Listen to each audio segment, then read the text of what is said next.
Well, hello, house guests. Welcome to House of Chatter Haunted House Calls. And today we're going to be talking about my paranormal staycation um, experience. So, I have to start off with our normal tarot reading for the night and for the message. So, before we start, I'm just going to do a little shuffle.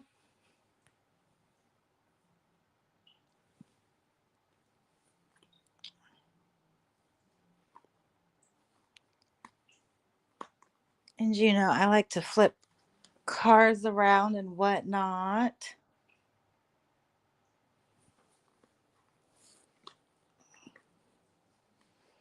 At least that's how I do my shuffle. Okay. Let me grab my notebook so I can write all this down. As always, be right back.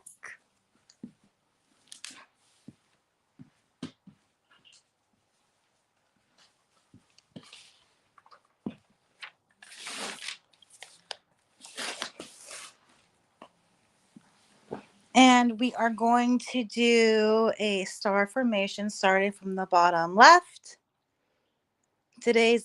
What's today's message is the question. So we have a 2 of Pentacles,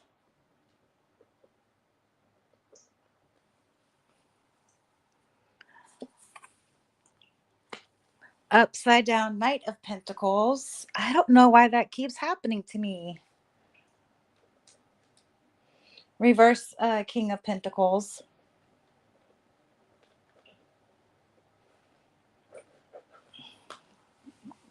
Okay. Next card, the Tower. And the question is, what's today's message? Anybody got any ideas?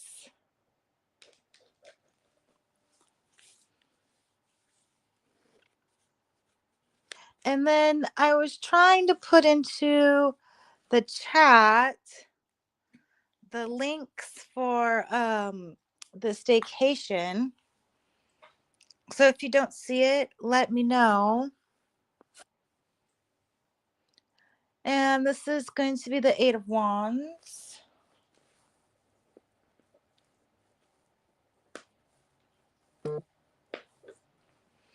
And as far as the chat goes, has anybody actually gone and done like a haunted staycation? I highly recommend it. Reverse Judgment.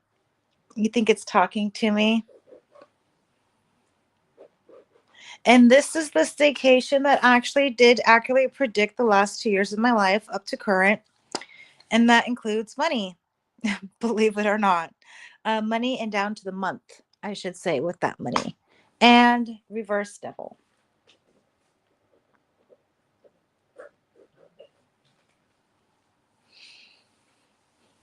Okay, everybody.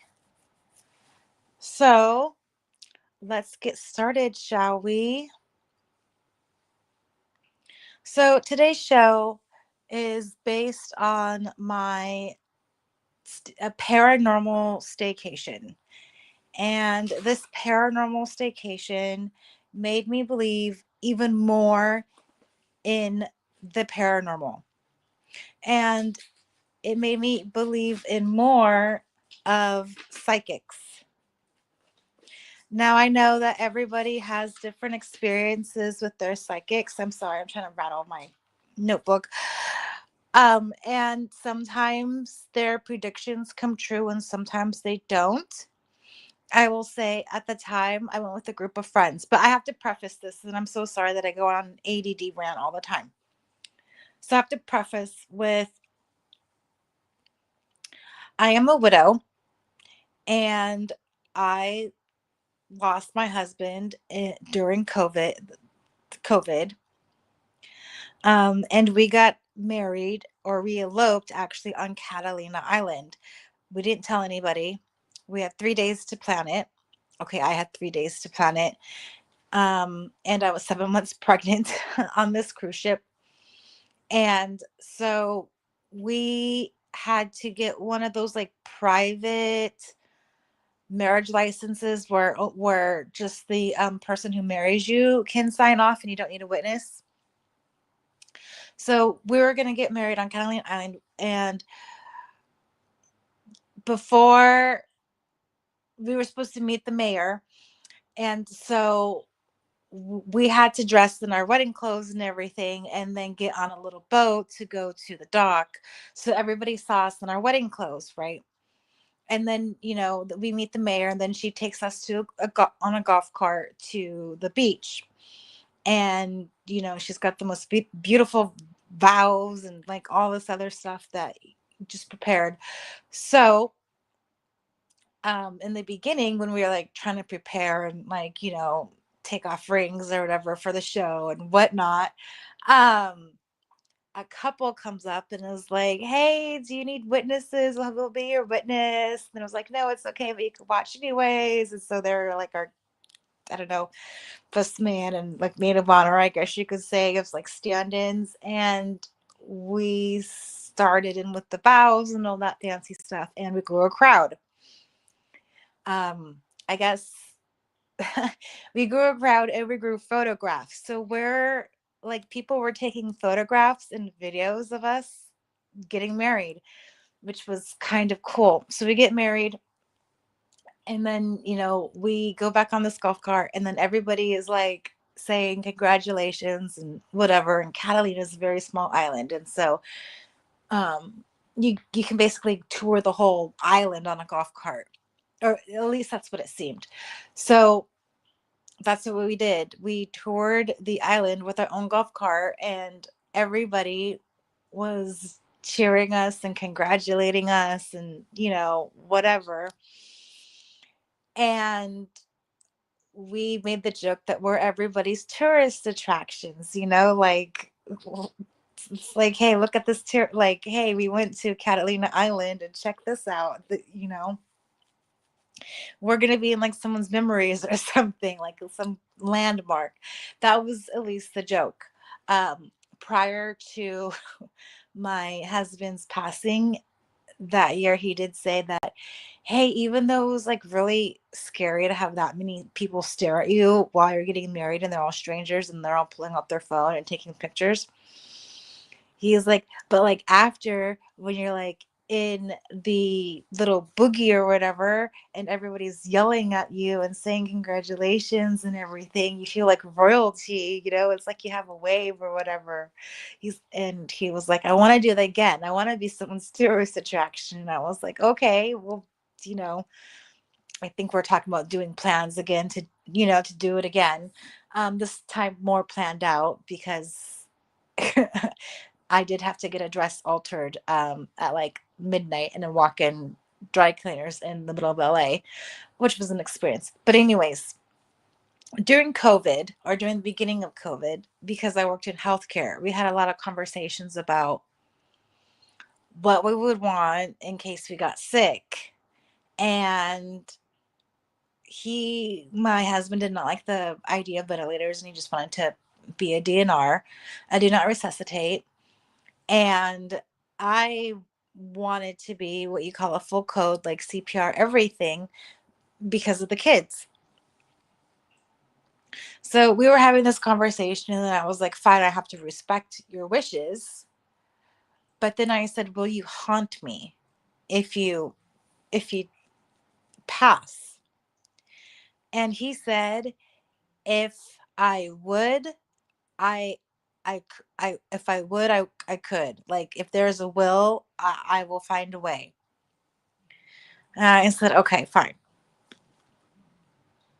So he passes away in the late spring of 2021, and I just lost my mind in grief, of course, and I went even more further into the paranormal. If you listen to some of my videos, you'll know that there's a family connection, and that we all have these abilities, especially my sister. But anyways, I delved into grief. I wanted I wanted to be like Demi Moore in the movie Ghost and be like, have this relationship with my ghost of a husband. But he never appeared for me. He always appeared for the kids, but he never appeared for me. So my girlfriend was like, hey, do you want to go like on a staycation, like a paranormal staycation? And I absolutely loved the idea. So I essentially planned it all out. So what and it was perfect because it was during Halloween season. So it was like I think it was October. I think it was either October or November when we did this. And this was in old Sacramento. So it's the older part of Sacramento, and they have a lot of historical tours you can do. So I found out that you can do a ghost hunting tour in old Sacramento. We did that. We did an underground tour to get a really historical insight on the underground.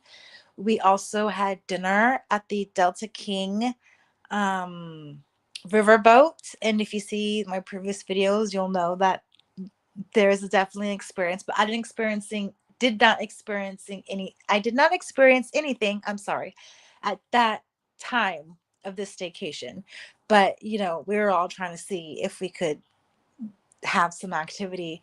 And ironically, someone had like Ouija board earrings. So we thought that was really cool. And then we all got our tarot readings by like video that we had ordered or whatever. And then the next day, so and then we did an escape room. I'm so sorry because I'm jumping all over the place. And then we did an escape room. So we did like 2 or 3 different things. And then of course we saw a psychic. And if you see my other videos, you'll know that experience too. So this was my experience when we did the ghost hunting trip in old Sacramento, I believe with the museum. And it was kind of cool. I mean, like the best part of it was they give you tools, but you also have to sign a waiver. And this, I guess they had been on a previous ghost hunting show. So we toured like a couple different spots, the museum, like an underground tunnel thing, or a couple different areas. But they gave us like I want to call it a nanometer, but like it's supposed to light up if there's an extra like surge of like electricity or whatever. It's supposed to be like spirits there. And then they asked us to download an app, which is like called Ghost Hunter. um and these words or whatever, it's supposed to be an app that can communicate with the other side. And so they essentially brought us to these different areas that were rumored to be haunted, with some historical context, like murders, gunfights, the normal things. So I didn't get anything significant in the beginning of, I guess, the investigation at least that I was doing. I wasn't getting like words that meant anything, or if anything. Um, but it wasn't until the end of the ghost tour is when I started getting some pretty exciting and terrifying paranormal hits, I guess. Like the nanometer thing was going off. The app that I was using on my phone that they recommended was also coming up with these like more words that I felt that would be more familiar to me. And suddenly my husband's name pops up on the app, and I'm with my girlfriends, and I'm like, oh my God, you guys, you got to see this, because I I wasn't expecting that. I was expecting some, historical person, old governor, to show up on the app or whatever, according to what they said. But this was the name of my deceased husband. And what a perfect time in the middle of a tourist attraction of all things with my girlfriends and other people. So, because it was close to his passing, it was still like kind of fresh with me. And so it was pretty emotional. And so I called over my girlfriends and I was excited, but I was kind of tearful at the same time. So like people thought that there was like something seriously wrong, like I was hurt or something. So I explained it to my girlfriends, and these people started gathering around me because at this point I'm just like crying, like ugly girl crying. So I told my girlfriends, his name popped up. Like, I can't believe it. Like, this is like, I kind of had this little tiny hope that maybe he would keep popping up and we could have this kind of like ghostly Demi Moore style relationship. But, anyways, then of course I drew the rest of the people who were trying to figure out what was wrong with me. And so I had to explain again. And so I basically told them the same story that I told you, that when we got married, we were a tourist attraction, and he promised that he would haunt me if he ever passed away. He passed away a few months ago.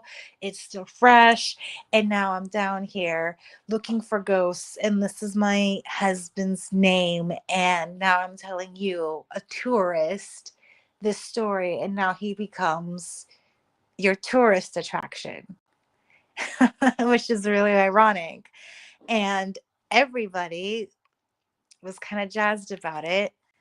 Um, it's I'll always question like why the kids got to see him like as a ghost and why I didn't, and why his name just popped up on an app. But maybe that was like his way, like of, our special connection. Like, hey, I'm still around. I have not gotten any other instances of that, of him.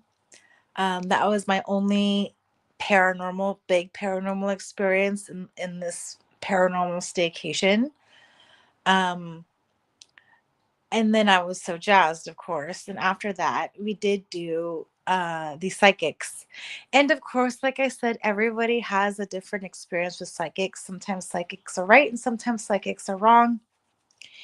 And I really wish I wrote all of this down, but the psychic that I got was eerily accurate. Like, I'm talking month, like to the month, like for 2 years. So at this time, of course, I'm a widow and I go see the psychic, and I'm still half in grief mode and half in shock. And I kind of want to see what kind of life I'm gonna have being this newly widowed person. And so I was expecting BS, of course, because this is all entertainment purposes only, right? Well, she was pretty on the mark right away when she was doing my reading. Like, she told me how many kids I had, what gender they were, their ages, um, and, you know, which we can guess is like maybe it's a lucky guess. Like, okay, maybe it's a lucky guess. And so one of my questions was, am I going to get married again? And, because I kind of want that fairy tale again. That was kind of nice. And I don't want to be alone and all that jazz. So this is November, mind you. And she says, you, you, she doesn't say like you've met him, but she's like, you're going to meet him and you work with him. Like, you've already met him, but you'll meet him again in December. And I was like racking my brain because like I was like, okay, who at work is like single? So then she goes on and she's like, you'll meet in December. And then I'm like, okay, sure. And then she goes on a little bit later saying that we would get married, I believe, in April. And I was like, yeah, that's right.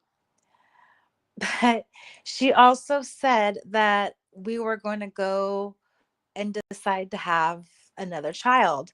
Now, backstory is I cannot have children without medical intervention. Like, I require IVF.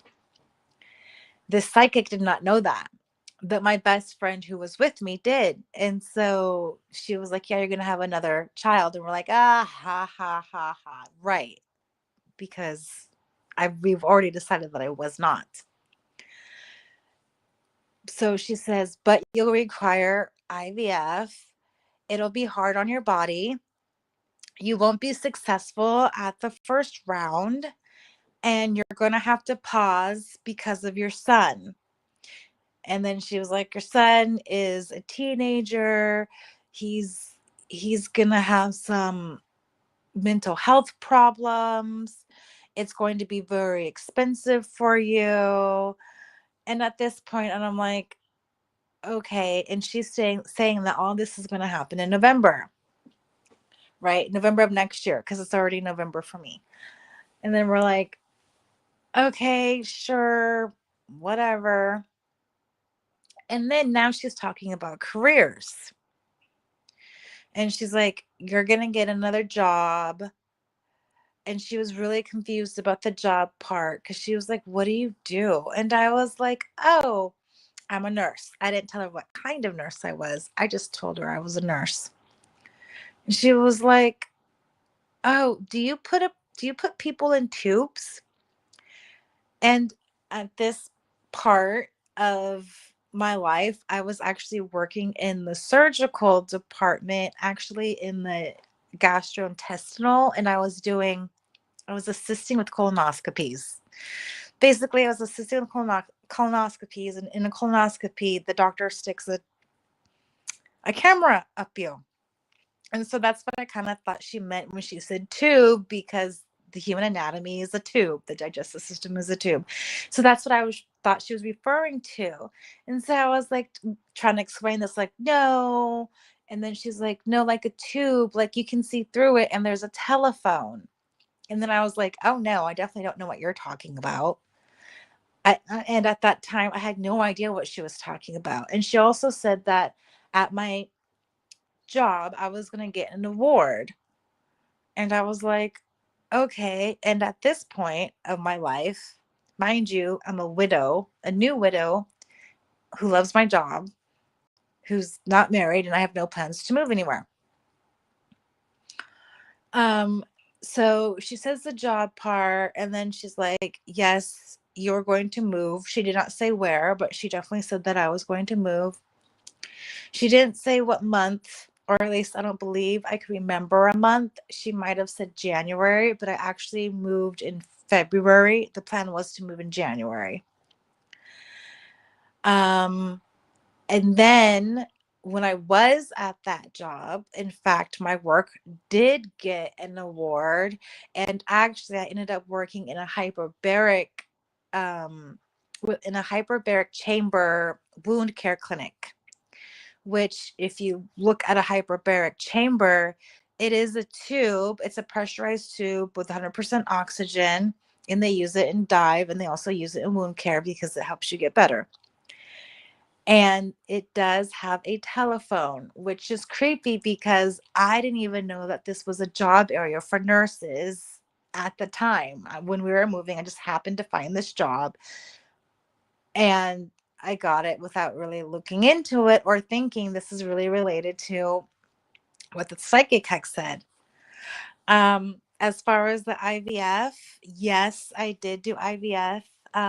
The psychic did say it was going to be the hardest thing on my body, and it was. In fact, we actually had to pause because it was too hard on my body. So I basically retained too much fluid to safely continue. So we had to wait until I had, less pumped full of hormones or whatever.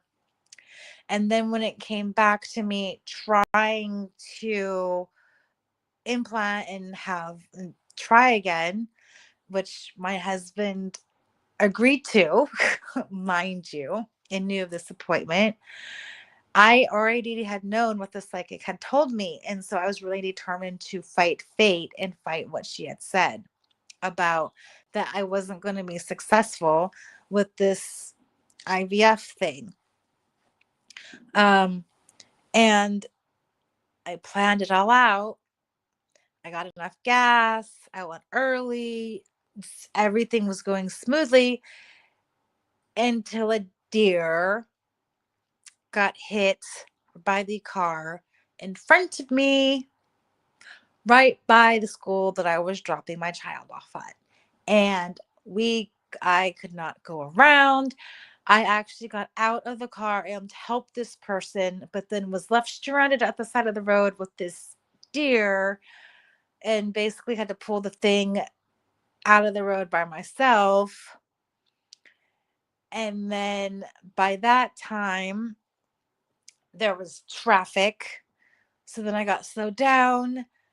And then it was just the travel time and everything was just so bad that I would have to reschedule. So I ended up going home and I said, I have to reschedule because stupid deer and like the 30 minutes it took me to take it out and then the traffic and the commute. And he was really relieved. I was really disappointed. And he was like, okay, good. I'm really sorry, but I had to tell you something. And I was like, what? He was like, I'm really glad that you didn't go because I want to wait until things settle down with the oldest because it's not the right time and we need to focus on this and we need to make sure that everybody's good and where everybody needs to be and this is just not the right time. And this is in November. And then I'm like, well, I can't say no to that. So yeah, and then a couple weeks later, we have my son is in the psych ward. So that happened. The job happened. The ward at the job happened, which finally brings us to May. And this is where it gets very interesting. So listen to this. She's been correct all the way through from getting married to meeting to whatever. And my husband knows all this from A to Z because when we met, I freaking told him. I said, the psychic said that we were going to meet and that we're going to get married like a crazy person. But, hey, he was, on it for the ride. Um, so we get to May, which is like the end of like the 2 years or whatever. And she's like, you're going to get a large sum of money. And of course, we all want to know that. And I was like, okay, what is it from? And I'm thinking, is it stocks? Is it real estate? Is it, job? Whatever businesses that I tried to start. And she's saying no to everything. She's saying no to like crypto. She's saying no to stocks. She's saying no to real estate. She's saying no to lottery winning. She's saying no to inheritance. She's saying, and now we're out of options.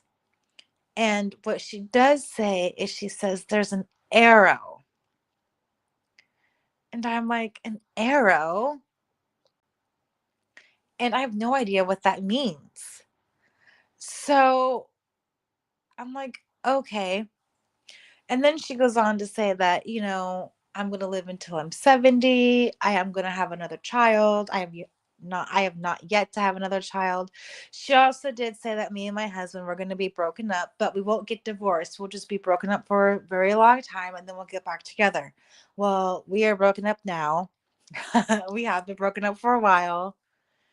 We're not talking. So she's right about that. And I don't know if we'll get back together. And I also don't know. I don't have another child. So, but the money thing, it gets to May. And because she's been correct this whole entire time and very and like to the month and accurate, I wait because I had an emergency and I was like, well, I don't want to drain all of my money. If I'm going to get money, it just doesn't make sense. I'll just wait. So I wait and I wait. And then we get to the end of the month and I cannot wait anymore. It is like this is an emergency now. So because of this emergency, I had to get a loan.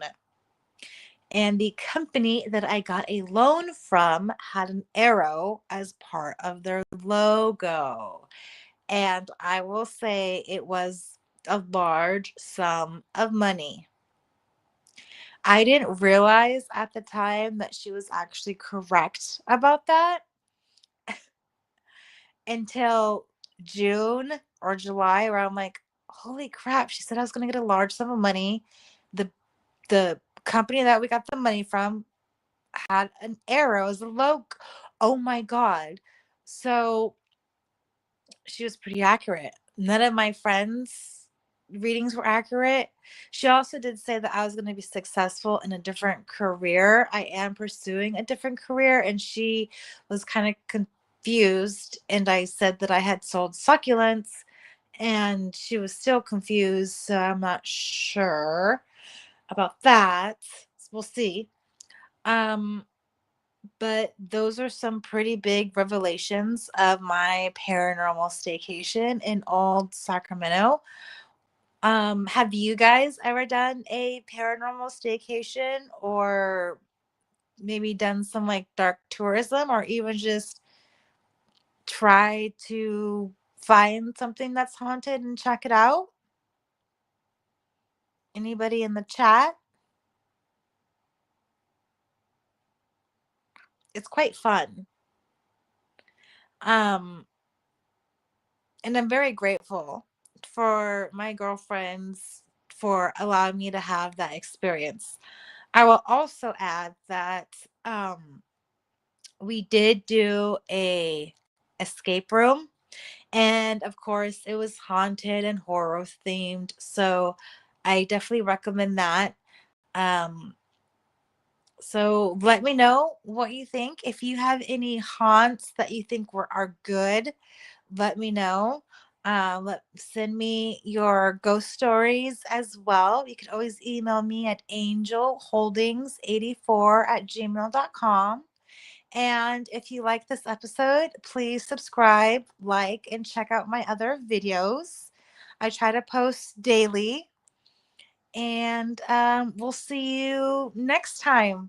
Thanks, house guests. Have a great night.